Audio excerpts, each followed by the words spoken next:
దేశవ్యాప్తంగా ఏప్రిల్ 1 నుంచి 20% వరకు ఇథనాల్ కలిపిన పెట్రోల్ను విక్రయించడాన్ని తప్పనిసరి చేయాలని చమురు సంస్థలకు కేంద్రం ఆదేశించింది. ఈ ఇంధనంలో కనీసం 95 రీసెర్చ్ ఆక్టేన్ నెంబర్ కలిగి ఉండాలని పెట్రోలియం మంత్రిత్వ శాఖ స్పష్టత ఇచ్చింది.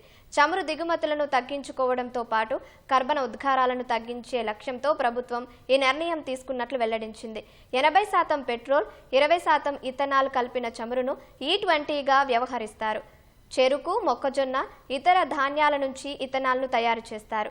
దీనివల్ల వ్యవసాయ ఉత్పత్తులకు డిమాండ్ పెరిగి రైతులకు ఆర్థికంగా ప్రయోజనం చేకూరుతుందని అధికార వర్గాలు పేర్కొన్నాయి. దశలవారీగా ఇథనాల్ను కలిపే శాతాన్ని పెంచుతూ వస్తున్న భారత్ ఇప్పుడు 20%కి తీసుకొచ్చింది.